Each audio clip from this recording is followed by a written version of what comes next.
బాధ్యతలు స్వీకరించారు. సచివాలయంలో ఆయన బాధ్యతలు చేపట్టారు. ఈ సందర్భంగా ఆర్టీసీ బస్సుల్లో మహిళలకు ఉచిత ప్రయాణంపై మంత్రి కీలక వ్యాఖ్యలు చేశారు. త్వరలోనే మహిళలకు ఉచిత బస్సు ప్రయాణం ప్రారంభిస్తామని స్పష్టం చేశారు.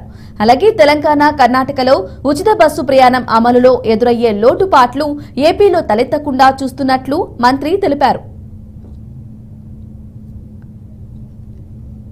మొట్టమొదటి సంతకం నేను మా ఆర్టీసీకి సంబంధించిన ట్రైనింగ్ సెంటర్లపై పెట్టడం జరిగింది. రాష్ట్రంలో ఏ విధమైన చర్యలు తీసుకుంటే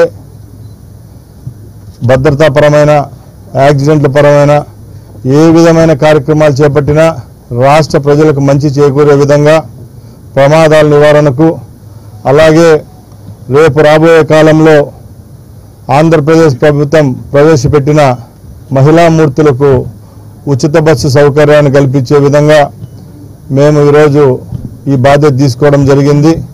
తప్పకుండా మా ప్రభుత్వం హామీ ఇచ్చిన విధంగా ఆంధ్ర రాష్ట్రంలో మహిళా మూర్తులందరికీ రాబోయే 5 సంవత్సరాలు ఆర్టీసీలో ప్రయాణం ఫ్రీగా ఇచ్చే విధంగా మేము చర్యలు తీసుకుంటాం. అలాగే ఈ రాష్ట్రంలో స్పోర్ట్స్ పరంగా ఎందరో పేదవాళ్ళు ఉన్నారు. ఆ కుటుంబాలందరికీ క్రీడను చేరువ చేసే విధంగా కూడా ఈ రాష్ట్ర ప్రభుత్వం తరపున ఒక క్రీడా మంత్రిగా నేను బాధ్యత తీసుకుంటున్నా. మొట్టమొదటి